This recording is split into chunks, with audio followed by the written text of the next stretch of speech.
I need your help. Come see me, Jinrei. Jinrei is the only decent man in this story. He has a powerful will and a purity to his intent. Through his storyline, he continuously has to do things that he wishes he didn't. He meets his relative Xiaoyu, who's trapped in her own world as always, and who tries to undermine Jinrei's intention with her foolishness. Contrast to her interactions with Jin, it comes off less as funny and more like she's truly trapped in a story that she doesn't understand, and isn't equipped mentally to comprehend. In order to protect her, he has to defeat her, and even this he laments. He speaks to Xiaoyu in her sleep, probably not to satiate her, but to apologize. Every opportunity Jinrei gets, he tries to negotiate his way out of the fight, until there's no other recourse. It's just unfortunate he lives in a world of people hungry for power like Feng. He clearly senses about Feng his ill intent and obsession, but he still encourages him to train. The only person he doesn't give this courtesy to is Heihachi. It's not as though he sees this as his chance for revenge, but his inability to trust Heihachi leaves him with absolutely no options. He knows exactly what kind of man Heihachi is. That insatiable lust for power, perhaps even worse than Feng's or Kazuya's. Heihachi can't comprehend his defeat. His entire life has been devoted to that search for power, and an obsession with his own power. Jinrei perhaps delivers the most potent words, the most incisive comment, the wisest realization that will ever be said in this series of games. Power is not the same as strength. Jinpachi is an abomination similar to Ogre, a more personal representation of where the hunger for power will get you, and a lack of inner strength. It's understandable, nobody wants to die, especially not at your own son's hand. No matter the temptation, he gave in to the thirst for power at his weakest moment. He shares passing resemblance with the typical devil genealogy, but with far more Asian demonic aesthetic. Rather than angelic wings and horns, he has a Hagoromo, and a gaping, greedy mouth carving a hole where his stomach should be. Without a stomach, it's like that hunger will never be quenched. He's entirely absorbed by the hunger for power, beyond his own will. His stark resemblance to the Mishima bloodline with his pointed hair and traditional dress style, and ancient dialect makes him the absolute embodiment of the curse of the Mishima bloodline, a cartoonish representation of Heihachi's tropes. And yet, he's an otherwise good man. He knew he was too weak to keep it at bay, so he asked for Jinrei's help. This is where Jinrei's storyline is the most heartfelt and true of the game, the clincher of all the dramatic themes and subtext. Even in just greeting him, Jinpachi tries his best to be respectful and honorable, visibly fighting against the evil surging through him. Understanding time is against him, he tries desperately to tell Jinrei to kill him, hoping he'll understand. This is for the good of the world, and you can see as much in his ending. Coming this far, having beaten down too many people he cares for, even hinting that Heihachi was one of them, despite their history, he once again is talking to a brick wall, and without someone to intelligently interact with, Jinrei talks to the world rather than his friend. There must be another way, but there isn't. And so they have to fight. Wang Jinrei must kill his greatest friend, the same one he joined Iron Fist 2 to avenge in the first place. And he always knew it would come to this. Cradling him on his deathbed, they share some apologies. There's no bad blood. Despite the lack of screen time they've ever held together, they talk to each other as though they've been lifelong companions. The pain of what Jinrei has had to do is clearly overwhelmed by the knowledge that he's unfortunately done the only right thing. Of all things, Jinpachi only regrets that they couldn't have one last drink together. The circumstances didn't permit it. A small number of things is known about his time confined, but it's not difficult to imagine that the one thing Jinpachi wanted to live for might not have been revenge. The hatred he felt for Heihachi is obviously going to exist.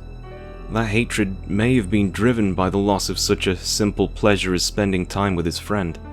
Maybe if he had more strength as a person, he might have held the devil back. Though it's just as likely that was impossible anyway.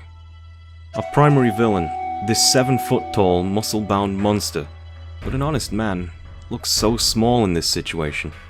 With the statement that he's lived a happy life, he disintegrates into sand, while the hero grasps at his remains, pained, overcome with remorse. Jinrei has done everything right, and all it brought him was pain. But he still continued to do everything right. He has a beautiful kind of strength as a character that makes him easy to connect with emotionally. A man who can remain unjaded despite so much desperation and anguish surrounding him, in a universe of stories that continues to descend deeper and deeper into the horrors of the hunger for power. At the very least, it's the dawn of a new day. This is the curse of the Mishima bloodline. This is the curse that Kazama silently falls for in this game. He entered the tournament to find a way to get rid of the hunger, the greatest family problem that he has. He dismisses everyone around him for it, thinking that defeating another, more hungry demonic entity that represents it could solve it. But this is all a symptom of Jin's weakness. He couldn't find the good in himself, and he couldn't let go. Jinpachi lamented what he had become, his lack of control and his weakness. When he walks up to his throne, looks at what he's attained, and smirks, he's allowed himself to enjoy it. Jin may not be growing wings and horns, but he's certainly fallen from grace. Will things ever change? Asked Jinrei. No. They had a chance to. That's the tragedy. Tekken 4 was a story of that change, characters finding the good in themselves and becoming stronger as people. But most of those endings weren't canonical, or they're no longer definitive endings for those characters. Jin may have flown away, but he walked straight back in. Every symbolic gesture to his loss of his mother's influence is here. Anyone who would care to stop him he's pushed away, and anyone he didn't push away didn't understand. There was every chance to change this. Now this ending will inform his character for sequels to come as he descends into deeper and darker holes of misanthropy and malice. It's the worst possible ending that could have possibly happened for Jin as a character short of embracing the devil, and it's canonical. If Jinrei's ending was canonical, we would have had a very bittersweet but ultimately happy ending. But it's not. It's part of a larger culling or walk back of elements from Tekken 4 that permeates the game, between the stages, the game mechanics, the characters' stories, and an overall reuse of themes from Tekken 3. Tekken 5 feels like it wanted to distance itself from the previous game as much as it could.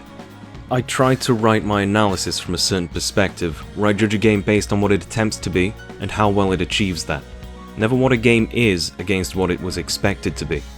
Tekken 5 wanted to be a tragedy narratively, and a return to form for gameplay. And it passes with flying colours. It's an astoundingly well-made fighting game with a wealth of extra content that fixes almost every issue with the previous game between both of its iterations. It's impeccable. But what Tekken 5 never attempted to be was a sequel to Tekken 4, despite the fact. A new century of fighting never came. Most gameplay elements are culled and simplified. The tighter narrative focus was loosened to the degree that the quantity of joke endings now exceeds Tekken 3's. The expansive cast challenges Tekken Tag even, and it seems like whiplash compared to Tekken 4. And it resulted in a more heavily diluted narrative, despite the additions it gave the competitive aspect. Most people when seeing Tekken 6 wondered why Jin was suddenly evil, even though apparently he isn't Devil Jin. But the devil is in the detail, because the core story beats are so heavily diluted, simply to favour the overwhelming emphasis on gameplay. But that was exactly their intention. The team had the manpower and the ability to do exactly what they had to do to make Tekken 5 a successful and fondly remembered fighting game. But in doing that, they had to weaken their dedication to Tekken as the most well-narratively structured fighting game on the market, and the strengths of the gameplay spatial awareness, and the aesthetic design informing the gameplay design. Those were the series' strengths. Just to borrow some terminology from the narrative, Tekken 5 is a powerful game, but it isn't a strong one. The team's intent, like Jin's, came from weakness. Their goal wasn't just or correct. They accomplished everything they sought to do. The series after this have lackluster stories. Their goals go wayward to criticize mid-aughts American geopolitics or to just make cool moments happen. The characters have become more and more uninteresting at a personal level. Returning characters are bastardized or aimlessly written. And it all started here. In some ways, this is the last hurrah for Tekken's story, being so strongly written, but the decadence and rot is already seeping in. Legacy characters weighing the focus down like deadwood, and the loss of their initial emotive hooks as characters. That's the true tragedy of Tekken 5.